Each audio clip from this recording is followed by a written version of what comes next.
Imagine flying first class around the world, or staying in luxury hotels, and you're not paying a dime for the travel itself. Sounds pretty incredible, right? Oh, absolutely. It's that allure, that dream. It's called credit card churning, usually. It's this strategy people use, leveraging rewards programs to get these huge perks, often like free travel. But is it actually free? What's the catch? Well, that dream of, luxurious, seemingly free travel, that's definitely the engine driving this whole thing. It's the promise, right? Unlocking massive value way beyond just your normal, everyday card spending. Yeah, just using it for groceries or whatever. Exactly. And on the surface, it looks maybe straightforward, like just being strategic about opening and managing credit accounts. And you hear these amazing stories about what people pull off. But like a lot of things that sound maybe a bit too good to be true. There's always more to it. There's a complex reality under that shiny surface. And that's why we really need to dig into this. We're pulling back the curtain today on credit card churning, specifically here in the US. Looking at the exciting stuff, sure, but also the big, sometimes really hidden risks involved. And we've got a great set of sources to guide us, giving us different angles, not just one perspective. Yeah, that's crucial. We've got insights from the Consumer Financial Protection Bureau, the CFPB. They give us that regulatory view, focusing on consumer issues, complaints, how the banks themselves are looking at this. Kind of the big picture, the system view. Exactly. Then we have the really practical side, stuff from someone who's actually doing it, like the Johnny Africa blog. That gives us the ground level strategies, their own experiences, even things like the tracking spreadsheets they use. Which tells you how complicated it gets day to day. It really does. And then super important, we're tapping into the online communities. Places like Reddit, the Churning forum, that's where you get the collective wisdom, the honest talk. The success stories, but also the warnings. Right, the cautionary tales, people sharing what worked, what definitely didn't, and the real mistakes they've seen or made. So our mission today is pretty clear. We want to give you a comprehensive, impartial look at churning, pulling directly from all these different sources, so you can walk away understanding what it is, why people do it, and maybe most importantly, what the pitfalls are. We're not here to say do it or don't do it. No, just laying out what these sources describe. Think of it as us distilling the key info from these different viewpoints. And as we go through this, maybe think about your own relationship with credit cards, with rewards. What jumps out at you from these perspectives? What seems surprising? Let's dive right in then. At the most basic level, what is credit card churning? The sources seem to consistently describe it as, repeatedly opening, sometimes closing credit cards.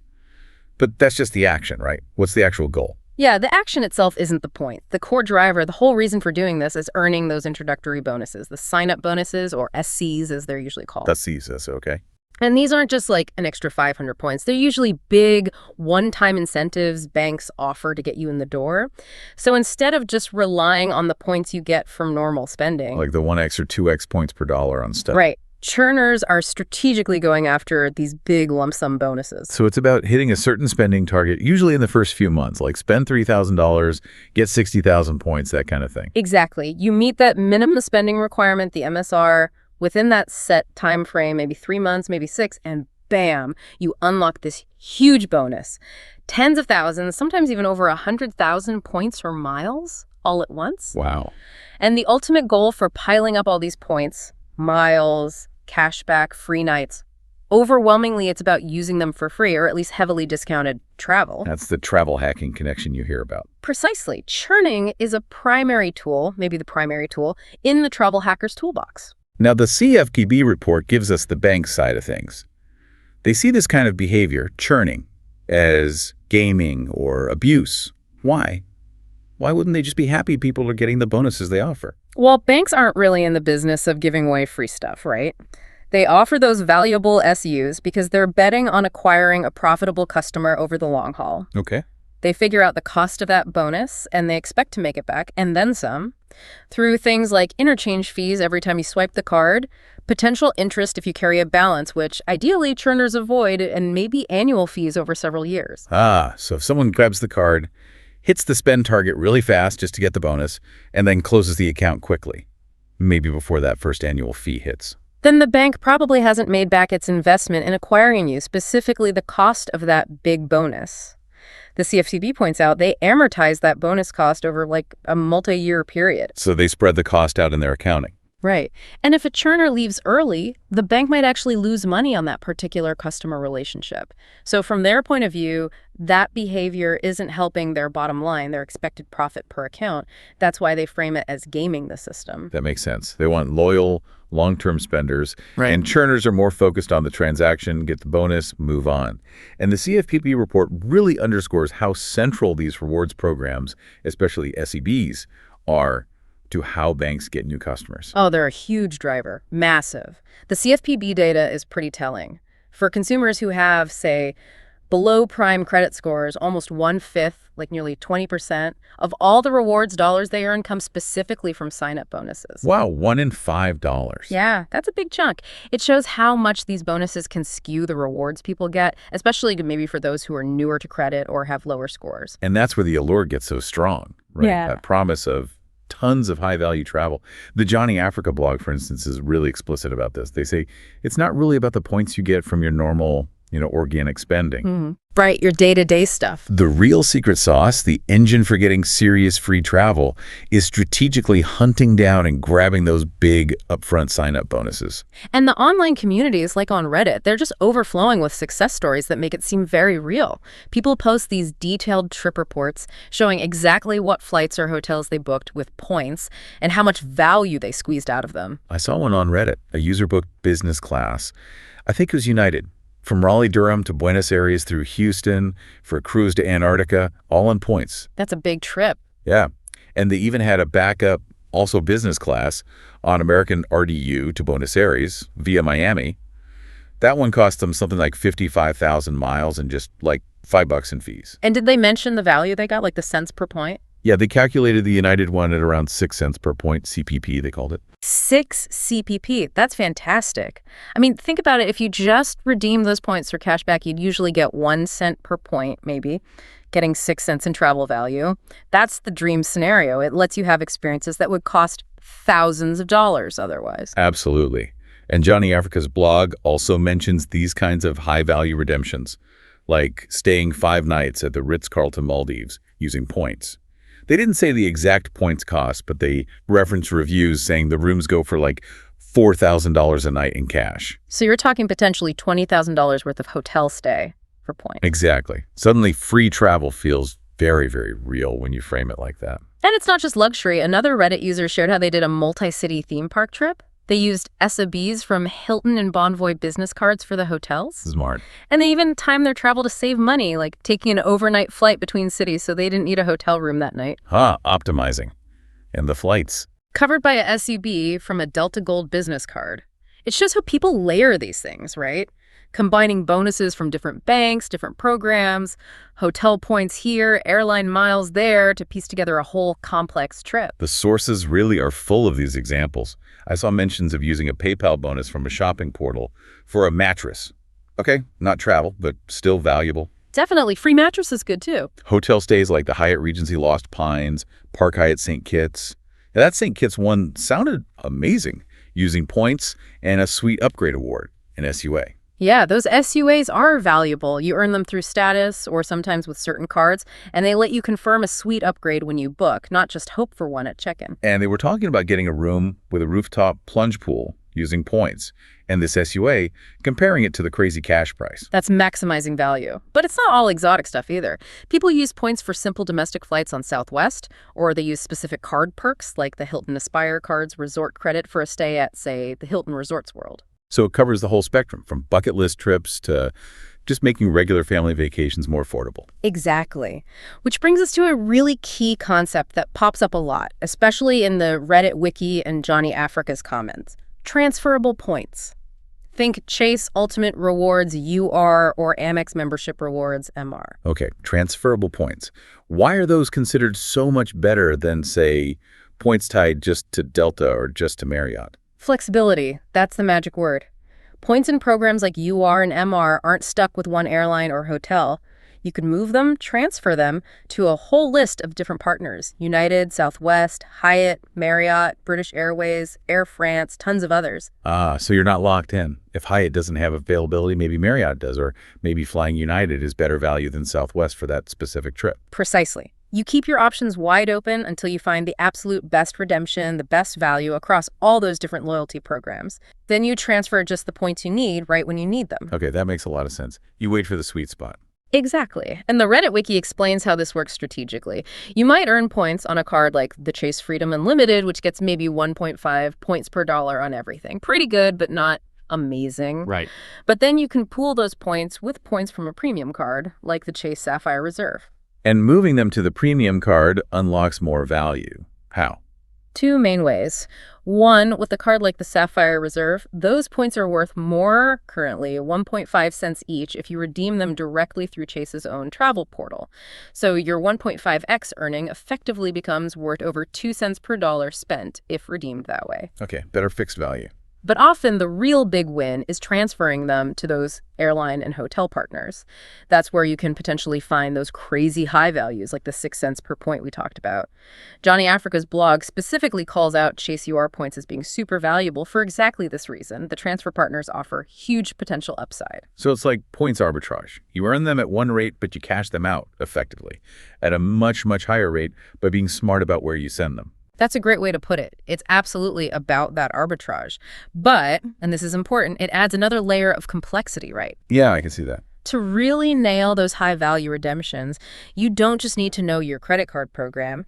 You need to understand the award charts, the availability quirks, the rules, and routing sweet spots of maybe a dozen different airline and hotel loyalty programs. It sounds like a serious hobby, maybe even a part-time job. For some people, it definitely is. Which leads to another point the sources make. It's not always about just opening a card, grabbing the bonus, and immediately closing it down. Right. That's the common image, but it's more nuanced. Yeah, the Johnny Africa comments and the Reddit wiki talk about strategically keeping certain cards open, sometimes for many years. Which ones do people usually hang on to?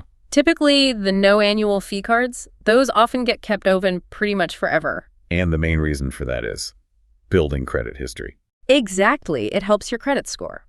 Keeping those old no-fee accounts open boosts your average age of accounts, or AAOA. That's a factor in your score. Johnny Africa even mentioned keeping old Capital One cards he barely uses just because they're old and help his credit profile age. Okay, so the free cards stick around for credit health. What about the cards with annual fees? Some of those premium cards have fees of like $500, $600 a year. Yeah, those require a yearly calculation. For cards with annual fees, you basically have to decide each year if the benefits you're getting from that card are worth the cost to you. So things like travel credits, lounge access, free hotel nights. Right, or maybe specific insurance coverage, global entry credits, stuff like that. If the value you get from those perks outweighs the fee for your specific situation that year, then you pay the fee and keep the card. Makes sense. And if the benefits don't outweigh the fee for you anymore? Then often, yeah, people will cancel the card, usually right before the next annual fee posts. Yeah. Although the Reddit wiki points out a common tactic is to call the bank first. And ask them? Ask for a retention offer. Basically, you tell them you're thinking of canceling because of the fee and see if they'll offer you something, maybe some bonus points, maybe a statement credit, to convince you to keep the card open for another year. Little negotiation. Exactly. It depends on how much they value you as a customer and the card's specific benefits versus its cost. It's all part of the strategy. So it's this whole ecosystem of strategies and points and values. But, okay, while those rewards sound amazing, we absolutely have to shift gears and talk about the risks, because they are significant, and sources are very clear on this. The CFPB report itself signals trouble, right, with that jump in complaints. Yeah, that increase is pretty stark. Over 1,200 complaints just about rewards programs filed with the CFPB in 2023 alone. That's up 70% from before the pandemic. 70%. That figure really tells you there's friction. Consumers are running into problems trying to navigate these programs. Let's break down the big risks the sources highlight. This is where it gets serious. Risk number one, the one everyone thinks about first, hitting your credit score. Absolutely. Every time you apply for a new credit card, boom, you get a hard inquiry on your credit report. Experian confirms this. O'Brien Law Offices confirms this. And each inquiry can ding your score a little bit. Yeah, usually just a few points, but it adds up. O'Brien notes that this factor, new credit applications, accounts for about 10% of your overall FICO score. So if you're churning, applying for multiple cards in a relatively short time, you're racking up those hard inquiries, and that can definitely pull your score down. The Reddit wiki adds an important detail. Some banks are known to be super sensitive to inquiries. They mention Barclays and U.S. banks specifically. Meaning? Meaning if they see you've applied for a bunch of other cards recently, they might just deny your application flat out, even if your score is otherwise great. Too many inquiries makes you look risky to them. Okay, so hard inquiries is one piece. What else impacts the score? Average age of accounts, the AOA we mentioned. Opening a lot of new cards obviously brings new accounts with 0 age into your profile. That drags down the average age of all your accounts combined. And a lower average age is generally worse for your score. Correct. Both Johnny Africa, talking about his tracking, and the Reddit wiki stress this. It's why keeping those older, no-fee cards open is so important. They act like an anchor, keeping your average age from plummeting too quickly. Right, they balance out the new accounts. What else? Credit utilization. Huge factor. O'Brien in the Reddit wiki explained this is the ratio of how much credit you're currently using versus your total available credit limit across all cards. You want to keep this low?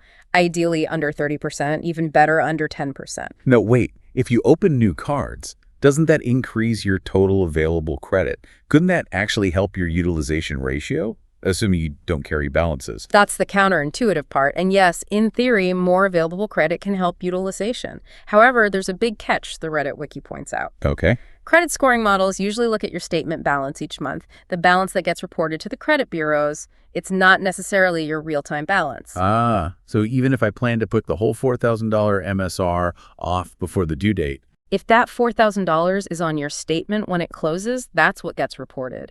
And if you're doing that on multiple cards to meet multiple MSRs, your reported utilization for that month could spike, even if you pay it all off a week later.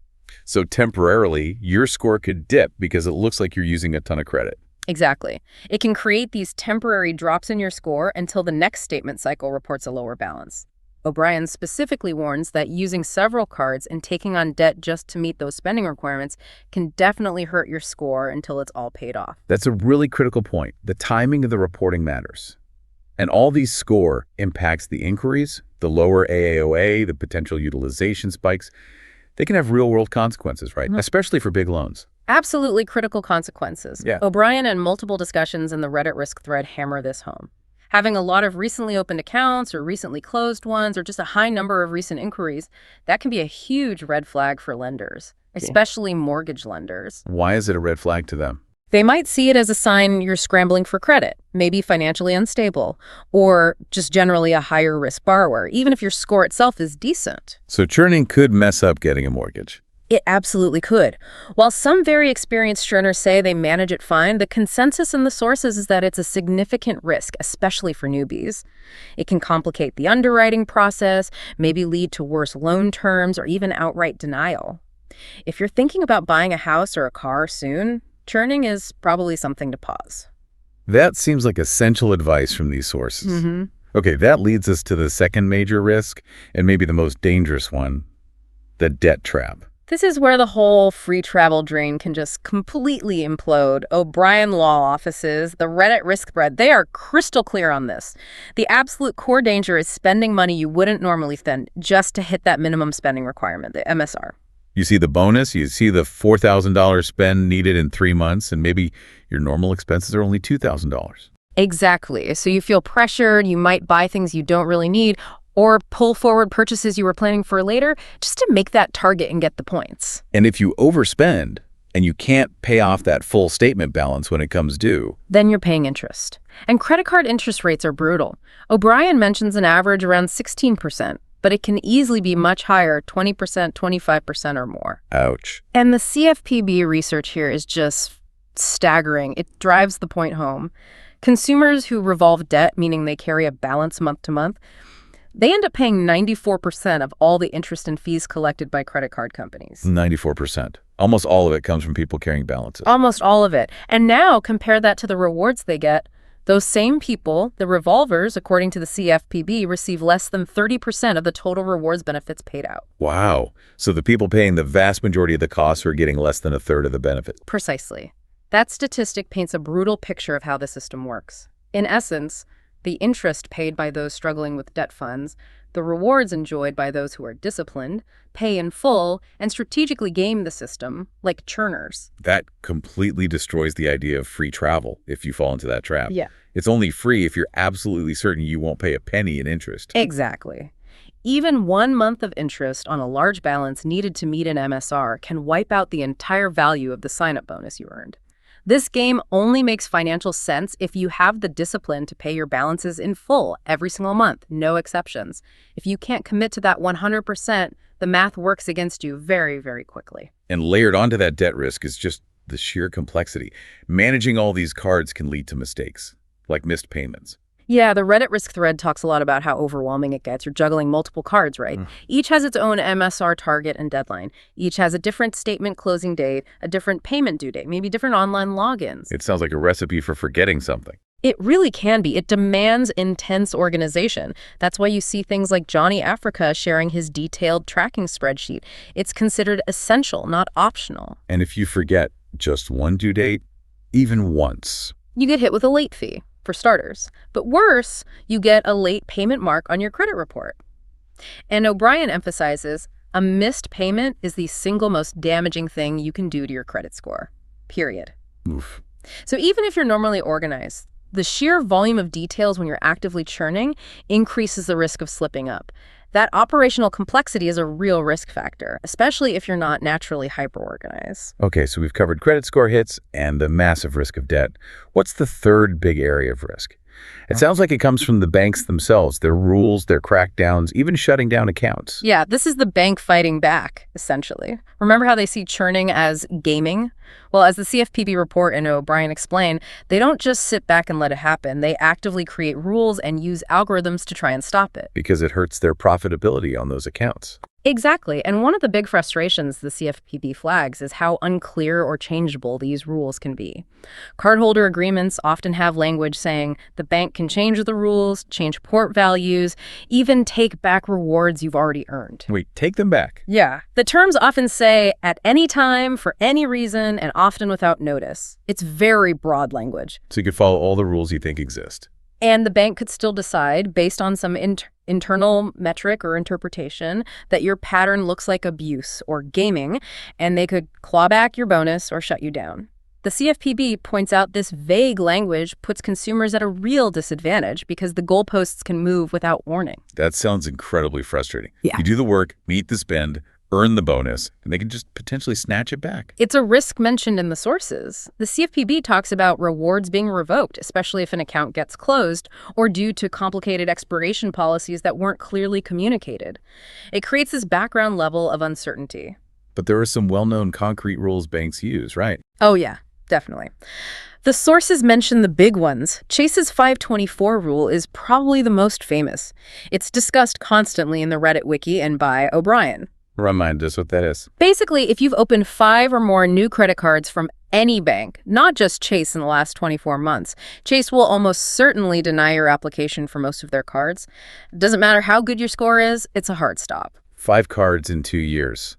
That really limits how fast you can churn Chase cards. Absolutely. And Amex has its famous once-per-lifetime rule for welcome bonuses on each specific card product. Meaning you can only get the bonus on, say, the Amex Platinum card once. Ever. That's the official rule. Although the Reddit wiki notes that based on crowdsourced data points, lifetime often seems to mean something more like 7 to 10 years after you last held that specific card.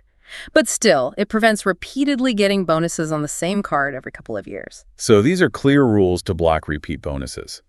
But banks can do more than just deny new applications, right? They can shut down existing accounts. Yes, and that's a serious escalation. The Reddit risk thread goes into this. If your spending habits or how fast you're applying for cards or other behaviors trigger their internal fraud or gaming detection systems, they can shut down your accounts. Plural. Like all your accounts with that bank. Potentially, yes.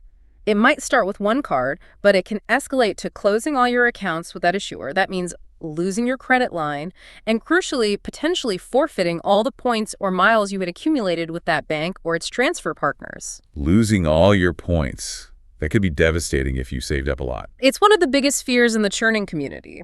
And Tied into this risk of banks changing rules or shutting you down is the risk of rewards just becoming less valuable over time devaluation. How does that happen? They just decide points are worth less. Pretty much, yeah. Either the bank or, more often, their airline or hotel partners change their loyalty programs. The most common way is they just start charging more points for the same flight or hotel room. So that free flight that used to cost 25,000 miles now costs 35,000 miles. Exactly. Or they switch to dynamic pricing, where the points cost fluctuates wildly based on demand, often making popular redemptions much more expensive. The CFPB specifically notes changes airlines like Delta, Alaska, and United made to their status requirements, which also affects the value proposition of holding their cards or collecting their miles. So the goalposts move on redemption too. Right. The value of the points you worked hard to earn isn't fixed. It can drop, sometimes significantly, based on decisions totally outside your control, and often without much warning. That instability is just part of the game. You could be saving for a specific trip, and by the time you have the points, the cost has shot up. It happens all the time. That's an inherent risk you accept when you play the points game. Now, what about this thing called manufactured spending, or MSing? The sources seem to mention it as a way to meet spend requirements, but also connect it to higher risk. Right. Manufactured spending is basically finding ways to spend money on your credit card, primarily to hit those MSRs or earn points, but in a way where you get most of that money back relatively easily. It's not spending on actual consumption. Like, how? O'Brien mentions common examples like buying gift cards, especially Visa or MasterCard gift cards that can be used almost anywhere, or buying money orders. And why do people do that? The idea is you buy, say, a $500 gift card with your credit card. You meet the MSR that way. Then you find a way to liquidate that gift card. Use it to pay bills you couldn't normally pay with a credit card, or maybe use it for everyday spending you would have done anyway, or sometimes more complex methods to get cash back, though those are riskier. You recoup most of the $500, minus maybe a small purchase fee for the gift card. So you generate spend without actually being out the full amount. Exactly. It lets you meet high MSRs much faster, or on cards you wouldn't normally put that much organic spend on. However, Big, however. Huge, however. O'Brien explicitly warns that these methods carry much higher risks. For one, banks are constantly cracking down on common MS techniques. But more seriously, certain patterns of manufactured spending, especially involving money orders or large cash equivalents, can raise red flags for potential money laundering activity. Whoa, money laundering. That sounds serious. It absolutely is, and something you want no part of. Even short of that, just engaging in patterns that look like MS, buying lots of gift cards regularly, especially at certain stores known for it, making large purchases followed by quick payments or refunds, the Reddit risk thread and wiki, make it clear this massively increases your chances of getting flagged by the bank. So the bank's computers are looking for this stuff. They have sophisticated algorithms. If they detect patterns they associate with MS or gaming, that's a fast track to getting your account reviewed and potentially shut down. Way more risky than just putting your regular groceries and bills on the card. So MSing might look like a shortcut, but it significantly dials up the risk of getting shut down and losing everything. It's playing with fire. That's a good way to put it. And beyond these major risks, credit score, debt, shutdowns, the sources, also paint a picture of just day-to-day operational hassles and unexpected problems that make churning anything but smooth sailing.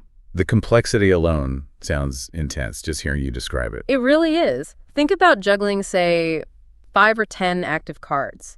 Each one has a different MSR amount and deadline, different statement closing dates, different payment due dates, different annual fee dates to track, different rewards programs with their own rules. Plus, you have to remember the bank-specific rules like Chase's 524, Amex's lifetime language. My head is spinning already. Right. It demands incredible organization. That Johnny Africa blog post about his spreadsheet. It's not just a nice to have. The community basically views meticulous tracking as mandatory for survival. You absolutely cannot just wing it and hope for the best. According to these sources, no way. Trying to do this casually is asking for trouble. You'll miss an MSR deadline, forget a payment, violate a rule you didn't track. The Reddit risk thread hits this point over and over. You need a system. And what happens if something does go wrong?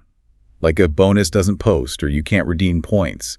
The sources suggest getting help isn't easy. Yeah, customer service seems to be a major pain point, judging by the CFPB complaints. People report spending hours on hold, getting bounced between departments, receiving conflicting information from different agents. And investigations into missing points or bonus issues can apparently drag on for months without any resolution. The CFPB notes mentioned one poor person who called their bank over 50 times about a single missing bonus. 50 times. That's practically a part-time job, just chasing down points you were owed. It paints a picture of a system that can be incredibly frustrating and time-consuming when things go sideways. And it gets even worse with what the CFPB calls doom loops. Doom loops, that sounds ominous. It's when you have a problem involving both the credit card issuer and one of their partners, like an airline or hotel. Maybe points didn't transfer correctly or a redemption isn't working. And you call the bank and they say, oh, that's an airline issue, call them. Then you call the airline and they say, nope, that's a bank issue, call them. And you just get bounced back and forth. Stuck in the middle with nobody taking ownership. Exactly. You're trapped in this loop, wasting time, and often the problem never gets solved, and you lose out on the points or the redemption. It suggests the communication and integration between banks and their partners isn't always seamless, and the customer pays the price. On top of that, the CFPB mentions simple technical glitches messing things up. Yep. Bank system updates, website problems, partner platform issues. These can delay rewards posting for months, or just make it impossible to redeem points when you want to. One complaint involved a system update delaying rewards for several months. And sometimes the problem isn't a glitch, but unclear rules or hidden conditions. That's another big one from the CFPB complaints. People not getting bonuses because of some fine print they didn't see, or vague eligibility criteria, or getting hit by a bait and switch, where the ad they clicked showed one bonus, but the actual application they filled out had different, worse terms. Wow. The CFPB even took action against Bank of America for not making it clear that a specific bonus required applying online. People who called in and applied over the phone missed out, even though they met all the other requirements. That seems unfair. And another really common frustration mentioned is getting marketing emails or mailers encouraging you to apply for a card bonus, applying, doing all the spending, and then finding out months later you weren't actually eligible because maybe you'd had that card too recently, even though they sent you the offer. So you took the credit hit, did the spending, and got nothing. Exactly. It just shows that even if you try to be diligent, the system's complexity, the vague terms, the potential for errors or unclear rules mean things can still go wrong, costing you time, effort, and potentially points. It's not a frictionless process. Okay, so weighing all of this, the incredible potential rewards against these really significant risks, the credit score damage, the debt trap, bank shutdowns, the sheer hassle factor, who is this really for? And who should absolutely stay away? Based on everything in these sources, O'Brien's advice, the Reddit discussions, the ideal churner fits a very specific profile. They need to be, first and foremost, incredibly meticulous, detail-oriented to an extreme. And amazing with their personal finances already, right? Absolutely non-negotiable. Paying balances in full every single month without fail has to be second nature. If you've ever struggled with credit card debt, this is probably not the game for you. Because the interest costs will kill any benefit. Instantly. Beyond that, they need that extreme organization we talked about, using spreadsheets or apps like Johnny Africa does to track every single detail. MSRs, due dates, bonus rules, 524 status, annual fees. They also need to really understand the rules, right? Not just follow them, but know the risks. Yes. Deep understanding of the bank policies like 524, the nuances of how credit scores work, the very real risk of shutdowns or points devaluation. You have to go in with your eyes wide open to the potential downsides. And crucially, they shouldn't be planning any big loan applications soon. Definitely not. Mortgage, car loan, maybe even some small business loans, recent churning activity can throw a wrench in the works. So, ideal candidate. Strong finances, obsessive organization, deep understanding of rules and risks, and no major financing needs on the horizon. It sounds like a very specific type of person. It does. And conversely, the risks shoot way, way up if you're not that person. If you're not meticulous, if you struggle with debt or impulse spending, if you're disorganized and likely to miss details. Probably should steer clear. Definitely. The Reddit risk thread specifically warns it can be tempting for younger folks maybe, attracted by the free travel dream, but who haven't built that solid financial discipline yet. The potential to fall into debt is just too high. Right. Paying 20% interest to earn points worth maybe 2% is a losing proposition. A disastrously losing proposition. Even with cards that have lower spending requirements, just managing the complexity and avoiding missed payments requires discipline. And while having a high income isn't strictly necessary, managing multiple high MSR cards without resorting to risky manufactured spending is certainly harder if your regular expenses are lower. There was also that interesting point raised on Reddit about the sort of moral or economic side of it. Yeah, a few commenters brought up the perspective that churning, economically speaking, can be seen as a wealth transfer. How so? The argument goes that the generous rewards and bonuses that disciplined churners extract from the system are effectively paid for by other consumers, specifically those who carry balances and pay high interest rates, and maybe also those who use debit cards frequently, generating interchange fees for banks without getting rewards back. So the profitability the banks make from those groups kind of subsidizes the perks for the churners. That's the idea presented. The system's overall profits, fueled by interest and fees from one set of consumers, create the pool of value that churners then strategically maximize for themselves. It's a provocative way to think about the underlying structure. It definitely adds another layer to the free travel idea, thinking about where the value actually originates within the broader financial system. It highlights that the free aspect for the churner is enabled in part by costs borne elsewhere. Wow. We have covered a lot of ground today. Really deep diving into this world of credit card churning using these different source perspectives, from that initial dazzling dream of first-class flights and luxury hotels. All fueled by those big sign-up bonuses and clever point strategies. All the way to the complex, often gritty reality.